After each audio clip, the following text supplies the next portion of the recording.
ఉగ్రం వీరం మహావిష్ణుం జ్వలంతం సర్వతోముఖం నృసింహం భీషణం భద్రం మృత్యుం నమామ్యం నమామ్యః. నమస్సుమంజలుడు.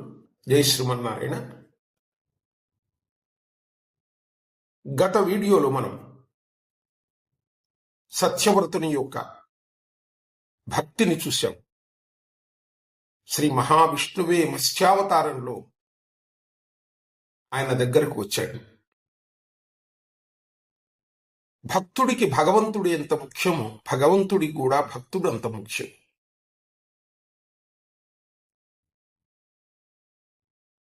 అంతా జలమయమైపోయి సృష్టి అంతమవుతున్నటువంటి సమయంలో పగటి కాలం, బ్రహ్మ యొక్క పగటి కాలం ముగిసిపోయి రాత్రి సమయం ఆసన్నమైంది. బ్రహ్మదేవుడు నిద్రకు ఉపక్రమిస్తున్నాడు. తన చేతిని తలగడగా పెట్టుకుని నిద్రించడానికి ఉపక్రమించాడు. అదే సమయంలో నిద్రాళు అయినటువంటి బ్రహ్మ చతుర్ముఖాల నుండి చతుర్వేదాలు వెలువడ్డాయి. మరుక్షణమే సోమకాసురుడు అనేటువంటి రాక్షసుడు ఆ జలరాశిలో నుంచి మెరుపు మెరిసినట్లుగా బయటికి వచ్చి వేదాలను సంగ్రహించి వాటితో సహా జలార్ణవములోనికి పారిపోయాడట. వేదాలు సోమకాసురుడి వశం కాగానే స్వర్గలోకాలన్నీ ఒక్కసారిగా కంపించిపోయాయి. ఏ వేద ప్రక్రియల చేత దేవతలు సురక్షితులై వృద్ధి చెందుతున్నారో ఆ వేదాలు అసురుడి వశం అయ్యేసరికి దేవతలందరూ భయభ్రాంతులై తమని రక్షించగలవాడు శ్రీమన్నారాయణుడు ఒక్కడేనని గ్రహించి, దేవాదిదేవా జగన్నాథ శరణు శరణు, ఆది మధ్య అంతరహితమైన సృష్టి స్థితి లయకారకుడమైన జనార్దన శ్రీమన్నారాయణ శరణు శరణు అంటూ ఎలుగెత్తి ప్రార్థించారు భయభక్తులతో దేవతలందరూ. మరుక్షణం సర్వ జగద్రక్షకుడైన శ్రీమన్నారాయణుడు ఆ జలార్ణవం మధ్యన 1,00,000 యోజనాల పరిమాణము గల మహామత్స్యావతారంలో సాక్షాత్కరించాడు. ఆ మత్స్యావతారుడు దానవాంతకుడు, జగద్రక్షకుడు అయిన శ్రీ మహావిష్ణువేనని గ్రహించి భువర్లోక సువర్లోక వాసులందరూ భక్తితో చేతులు జోడించి జగదాధార జనార్దన మహామీనావతార పాహి పాహి అని ప్రార్థించారు. మహామత్స్యావతారుడు సురులకు అభయప్రదానం చేస్తూ, భువర్లోక సువర్లోక వాసులారా, అమరులారా, చింతించకండి. ఈ సోమకాసురుడను రాక్షసుడు రాక్షసరాజైన పులస్త్య బ్రహ్మపుత్రుడైన విశ్రవసు ఈ ప్రళయ ప్రారంభానికి ముందు సంధ్యా సమయంలో సోమరస పానం చేసి ఆ మత్తులో కామాతురుడై ఆ అసుర సంధ్య వేళ తన భార్యతో క్రీడించగా సోమకాసురుడు జన్మించాడు. ఆయన పులస్త్య ప్రజాపతి మనముడిగా పుట్టిన వీడు బ్రహ్మవంశమునందు జన్మించినందున పుట్టుకతోటే అమేయమైనటువంటి సాటి లేనటువంటి యొక్క బల సంపన్నుడై తనని ఎవరూ జయించలేరన్న మద గర్వముతో తన ముత్తాత బ్రహ్మ ముఖాల నుంచి వెలువడ్డ వేదాలను అపహరించాడు. అయినా భయం లేదు. నేను సోమకాసురుడిని సంహరించి లోకాలను రక్షిస్తాను అని పలికి ఆ జలార్ణవంలో వేగముగా ఈదుతూ ముందుకు సాగిపోయాడు. ఆ సమయంలో సత్యవ్రత మహారాజు ఆసీనుడైన దర్భసేనం ఆ అనంత జలరాశిపై తేలుతూ ప్రవాహంతో పాటు ప్రయాణించసాగింది. ఆకాశానికి చిల్లులు పడిందా అన్నట్లు పైనుంచి కుంభవృష్టి కురవసాగింది. కళ్ల ముందు ఏముందో కూడా కనిపించనంతటి జలధార వేగంగా కురుస్తూ ఉంది. రాత్రింబవళ్ళు ఏకమైపోయాయి. అలాంటి భయానక వాతావరణంలో కూడా సత్యవ్రతుడు ఏమాత్రమూ భీతి చెందక మత్స్యావతారుడైన శ్రీహరి తనకు చెప్పిన మాటలని విశ్వసించి ఓం నమో నారాయణాయ, ఓం నమో నారాయణాయ అంటూ అష్టాక్షరీ మహామంత్రాన్ని భక్తితో జపించసాగాడు. ఆ గాఢాంధకారంలో ఆశా కిరణంలా సుదూరంలో దివ్యమైన కాంతిపుంజం తన వైపుకే వస్తున్నట్లు గమనించసాగాడు. సత్యవ్రతుడు శ్రీహరి చెప్పిన విషయాన్ని స్ఫూర్తికి తెచ్చుకుంటూ ఆ కాంతిపుంజము సప్తర్షుల యొక్క తేజస్సు అయి ఉంటుందని భావించాడు. అంతలో ఒక పెద్ద నావ అతడి వద్దకు వచ్చింది. ఆ పెద్ద నావలో నుంచే ఆ కాంతిపుంజం శతకోటి పాల పుంతలు వెలుగా ప్రకాశిస్తూ ఉంటే అంతటి దివ్య తేజస్సుతో ప్రకాశిస్తున్న సప్త ఋషులు ఆ నావలో కనిపించారు. ఆ దివ్యకాంతి ప్రసరించి ఆ నావని చుట్టుకొని ఉన్న ఒక మహాసర్పం కనిపించింది. ఆ మహాసర్పమే ప్రళయానంతరము పునరుద్ధరించే భూమండలాన్ని తన శిరస్సుపై మోసే అనంతుడు అను సర్వశ్రేష్ఠుడని, అతడు శ్రీహరి అంశోద్భవుడని గ్రహించిన సత్యవ్రతుడు భక్తితో వినయంతో చేతులు జోడించి అనంతుడికి సప్తఋషులకి నమస్కరించాడు. అంతలో జలార్ణవాన్ని చీల్చుకుంటూ మహామీనావతారుడు ప్రత్యక్షమయ్యాడు. ఆ అవతార పురుషుడికి దివ్య తేజస్సును కాంచి సత్యవ్రత మహారాజు హృదయము ఆనంద భక్తి పారవశ్యముతో పులకించిపోయింది. భావోద్వేగము వెల్లువెత్తగా చేతులు జోడించి సత్యే సకల కళ్యాణ భాజనం యత్ర జాయతే పురుషస్త్రమజం నిత్యం ప్రజామి శరణం హరిం. ఎవరిని స్మరించినంత మాత్రమున జీవులు సర్వ శుభములను పొందగలుగుతున్నారో అట్టి నిత్యుడైన హరిని శరణు జొచ్చుచున్నాను అని ప్రార్థించాడు సత్యవ్రతుడు. ఆ స్తుతులకు సంతసించిన మీనావతారుడు అభయ ప్రదానము చేస్తూ సత్యవ్రత, పేరుకు తగ్గట్టే నీవు సత్యమనే జీవిత ధర్మముగా ఆచరిస్తూ నిరంతరము నన్నే స్మరిస్తూ నాయందే మనసును లగ్నం చేసి భక్తితో శరణాగతితో నన్ను సంప్రీతుణ్ణి చేశావయ్యా. అందుకే ఆనాడు నీకు చేపపిల్లలాగా దర్శనమిచ్చి ఈ జల ప్రళయము నుంచి నిన్ను సంరక్షించడానికి వాగ్దానం చేశాడు. ఆ వాగ్దానాన్ని పాలించడానికే ఈనాడు ఈ మత్స్యావతారంలో నీకు దర్శనమిస్తున్నాను. వత్స, నీ భక్తికి మెచ్చి నీకు వరం ఇస్తున్నాను. శ్వేత వరాహ కల్పములో నీవు సూర్య భగవానుడికి వైవస్వతుడవు అవుతావు, కుమారుడుగా పుడతావు. ఆ వైవస్వత మన్వంతరములో మనువుగా ప్రసిద్ధి చెందుతావు నీవు. ఆ వైవస్వత మన్వంతరములో నీవు నీ కీర్తి ప్రతిష్టలు అన్నీ కూడా ఆచంద్ర తారార్కం, చంద్రుడు సూర్యుడు ఉన్నంత వరకు కూడా తేజరిల్లుతాయి అని ఆశీర్వదించిన శ్రీహరి అనంతరం సత్యవ్రతుడికి సాంఖ్యయోగ ప్రక్రియలో పురాణ సంహితని ఉపదేశించాడు. అంతటా సత్యవ్రతుడు మరోమారు భక్తితో మత్స్యావతారుడికి నమస్కరించి ఆ భగవంతుడి ఆదేశానుసారము తాను సేకరించి తెచ్చినటువంటి బీజ విత్తన భాండాన్ని నావలో చేర్చి తాను ఆ నావలో అధిష్ఠించాడు. అప్పుడు మీనావతారుడు తన నుదుటిపైనున్న కొమ్ముని సర్పరాజు నడుముకి నావకి మధ్యన దూర్చి నావ ఎటూ ఒరగకుండా పట్టుకుని ఆ జలార్ణముపై ముందుకు ఈదసాగాడు. అలా ఈదుతున్న మత్స్యావతారుడికి వేగానికి జలరాశి అంతర్భాగములో దాగి ఉన్న సోమకాసురుడి దేహం యావత్తు కంపించిపోయింది.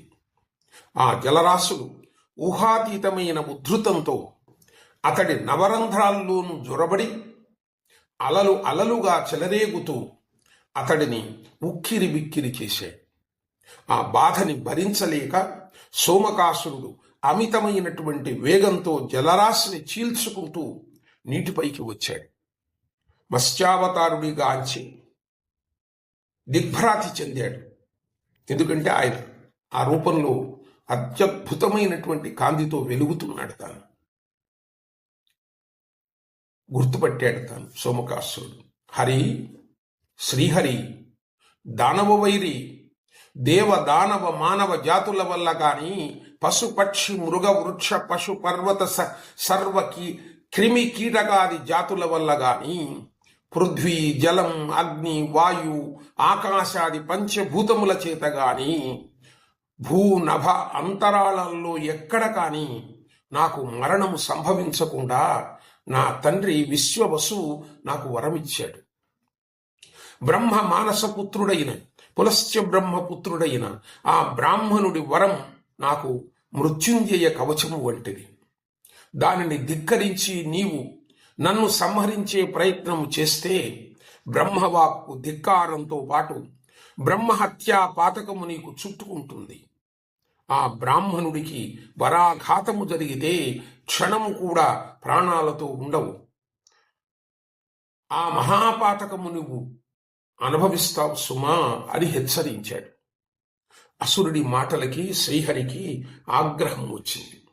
ఓరి, దేవదానవ మానవ పశుపక్ష మృగ వృక్ష సర్వ పర్వత క్రిమి కీటకాదుల వల్ల నీకు చావు రాకుండా వరాన్ని అనుగ్రహించిన వేళ జలచరములను గూర్చి మర్చిపోయాడు. నీవు పొందిన వరానికి అతీతమైన మత్స్యావతారాన్ని నేను పృథ్వీ జలం అగ్ని వాయు ఆకాశముల వల్ల నీకు మరణము రాదని, వాటి సృష్టికర్తనైన నా చేతిలో నీకు మరణం రాదన్న నిబంధన నీకు లేదు. ఇక ఈ జలార్ణవముపై ఆ సముద్రముపై మత్స్యావతారినైన నేను నిన్ను సంహరించుట బ్రాహ్మణ వరధిక్కారము కాదు, బ్రహ్మశాపము బ్రహ్మహత్య మహాపాతకము నాకు వర్తించవు. ఇక నీకు మృత్యువు ఆసన్నమైంది, కాచుకో అని పలికి మత్స్యావతారి నావని వదిలి ఒక్క క్షణకాలంలో సోమకాసురుడిపైకి లంఘించి తన నుదుడిపైనున్న కొమ్ముతో అతడిని నిట్ట నిలువున చీల్చి సంహరించాడు.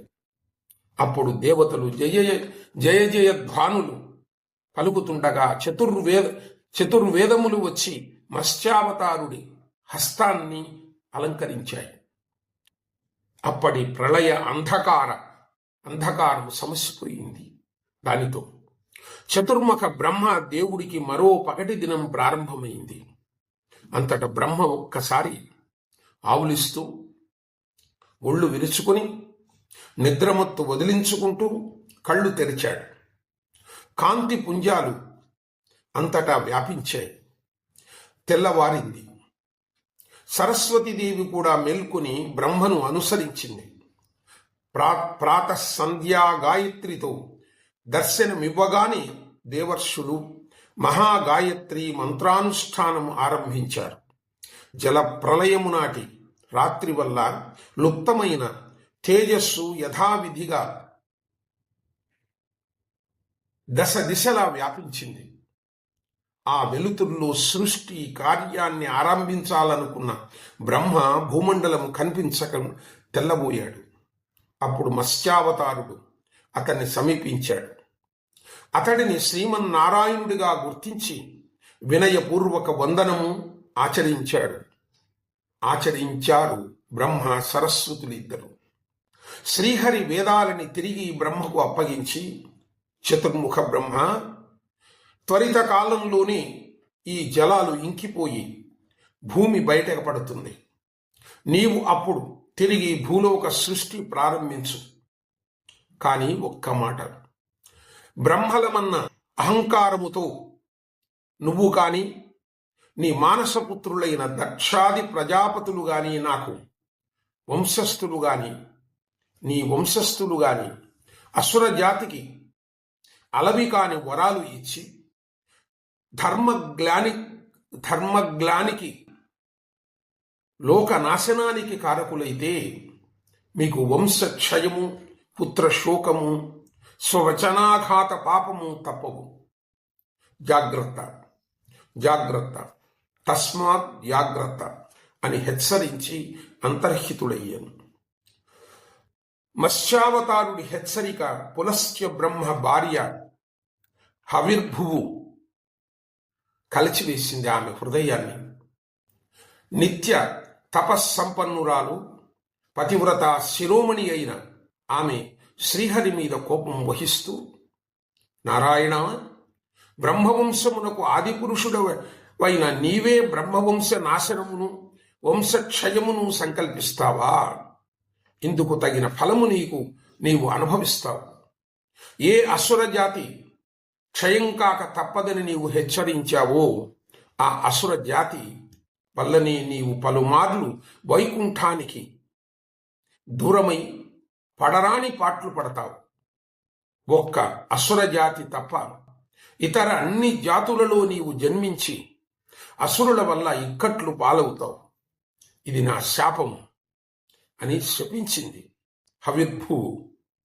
ఆ మహాపతివ్రత శాపమే శ్రీమన్నారాయణుడు అనేక అవతారాలు ధరించడానికి కారణమైంది.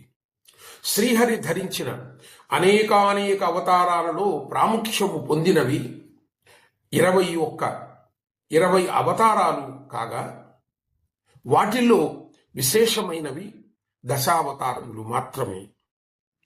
జలం విష్ణు, స్థలం విష్ణు, విష్ణురాకాశముచ్యతే, స్థావరం జంగమం విష్ణు, సర్వం విష్ణుమయం జగత్. పంచభూతాత్మకమైన ఈ దృష్టిలో విష్ణువే జలం, విష్ణువే పృథివీ భూమి, విష్ణువే అగ్ని వాయువు ఆకాశాలు, అన్ని రూపాలు, అన్ని జీవులు విష్ణువే, సర్వం విష్ణుమయం. సృష్టి స్థితి లయములు ఆయన నిర్ణయానుసారమే జరుగుతాయి. శ్రీ మహావిష్ణువు స్వయంగా ఆడిస్తున్న జగన్నాటకములు మహాపతివ్రత హవిర్భువు శాపం కూడా ఆ హరి సంకల్పమే. అలా మహాపతివ్రతతో శాప ప్రేరణం కలిగించి తనని ఆ మహాతల్లి శపించేలాగా చేసి దివ్యమైన తన దశావతారాల నాటకానికి తెరతీశాడు ఆ పరంధాముడు. ఆ దశావతార లీలలు వర్ణనాతీతం. ఓం నమో నారాయణాయ అంటూ అప్పటికే కాలాతీతం కావడంతో ఆనాటి మహావిష్ణు పురాణము ఈ విధంగా సాగింది. ఇందులో మనము గ్రహించవలసింది ఏమిటి అంటే, అది సత్యలోకానికి సంబంధించినటువంటిది. ఆయన సత్యవ్రతుడు. భగవంతుడు అంటే ఆయనకు అపారమైనటువంటి ప్రేమ. తన జీవితాన్నంతటినీ అంకితం చేశాడు. మనసా వాచ కర్మణ ఆయనను నమ్మాడు. ఎన్నో వందల వేల దేవాలయాలు స్వయంగా కట్టించాడు. వాటి మీ నిత్యము పూజలు జరగడానికి ఏర్పాటు కూడా చేశాడు. శ్రీ మహావిష్ణువు పైన అంత అభిమానం ఆయనకు. తన యొక్క సౌధము, తన యొక్క భవంతి ముందరని ఒక పెద్ద దేవాలయాన్ని ఏర్పాటు చేసుకుని స్వయంగా తానే స్వామికి అభిషేకాలు చేసేవాడు, తర్పణాలు వదిలేవాడు. మనిషి జీవితానికి కావలసింది ఏమి సంపాదించామా అనేది కాదు, ఏమి తిన్నామా అనేది కాదు, ఎంత ఆనందపడినామా అనేది కాదు, ఎంత బాగా నిద్రపోయామా అనేది కాదు. జీవితంలో ఎంతో కొంత పిసరంతైనా సరే భక్తి నీ లోపల ఉంటే, ఆ దేవదేవుణ్ణి స్మరిస్తే, ఆ దేవుడు తప్ప ఇంకెవ్వరూ లేరని తలంచినప్పుడే నీవు ఈరోజు అనుభవిస్తున్నటువంటి అన్నిటికీ మూలకారకుడు ఆయనే అని ఎప్పుడైతే నీవు తలచగలుగుతావో నీ జన్మ చరితార్థమవుతుంది. ఈ నాలుక రుచి చూడడానికే కాదు, శ్రీనాథు వర్ణించు జిహ్వ జిహ్వ అన్నాడు. శ్రీనాథుడు, శ్రీ అంటే లక్ష్మీ, నాథుడనగా భర్త నారాయణుడు. నారాయణుణ్ణి స్మరించకపోతే ఆ నాలుక ఉండి కూడా ప్రయోజనం లేదు. చేతులు దేవుడిచ్చాడు తినడానికి, ముఖం కడుక్కోవడానికే కాదు. ఆ నారాయణుని యొక్క జపము చేతులారా ఆ యొక్క ఆయనను అభిషేకాలతో తాకుతూ, అందమైనటువంటి పూలతో మాలల్ని గుచ్చి ఆయన మెడలో వేస్తూ, ఆయనని అందంగా అలంకరించి నోరారా స్వామిని పిలవడానికి నోరు దేవుడిచ్చాడు. ఆ నోటితో ఆ మహానుభావుణ్ణి స్మరిస్తూ, ఆ జీవితాన్ని ఆ కొద్ది సమయమైన ఆయనకు కేటాయిస్తే, మనస్ఫూర్తిగా స్మరిస్తే నీ జీవితము ధన్యమైపోతుంది. రసము లేని ఈ యొక్క చెరుకు గడ శరీరము ఆ రసముతో నిండిపోయి తీయదనాన్ని చేరుకుంటుంది. భక్తిలో ఉన్నంత తత్పరత, భక్తిలో ఉన్నంత ఆనందం, భక్తిలో ఉన్నంత మనశ్శాంతి, ఆ భగవంతుని చెంతలో ఉన్నప్పుడు ఉండినటువంటి ఆనందం మనకి ఎక్కడా లభించదు. మనసు సంసార సాగరంలో పడి కొట్టుమిట్టాడుకుంటున్నటువంటి వాడికి ఏమి చెయ్యాలో తెలియక దిక్కుతోచని సమయంలో తన జీవితాన్ని అంతం చేసుకోవాలనుకున్నటువంటి వ్యక్తి దారిలో దేవాలయం కనపడితే ఆ దేవుని సన్నిధానంలో కళ్ళు మూసుకుని కూర్చున్నాడు. ప్రశాంతమైనటువంటి మనసు అయిపోయింది. అప్పుడు ఆలోచించాడు, దైవాన్ని నమ్ముకుంటే కష్టాలు అనేటువంటి యొక్క తుఫాను అలా వచ్చి ఇలా వెళ్ళిపోతుంది. మనం ఉండాలి. భయపడి పరిగెత్తుకుని పోవడం కాదు, అన్నిటినీ భరించి ఆ భగవంతుణ్ణి ధ్యానిస్తే నీకు రానిదంటూ ఏది ఉండదు, అన్నీ పొందవచ్చు. జై శ్రీమన్నారాయణ. సఖనావతు సఖనౌ భునక్తు సఖ వీర్యం కరవావహై తేజస్వినావధీతమస్తు మా విద్విషావహై. ఓం శాంతి శాంతి శాంతి. ఈ మంచి అవకాశాన్ని, మత్స్యావతార అవకాశాన్ని మీకు తెలియజేయడానికి అవకాశం కల్పించిన భగవంతునికి మనస్ఫూర్తిగా నమస్కరిస్తూ, మీరు వింటున్నందుకు నేను ఎల్లప్పుడూ మీకు కృతజ్ఞుడిగా ఉంటాను. జై శ్రీమన్నారాయణ.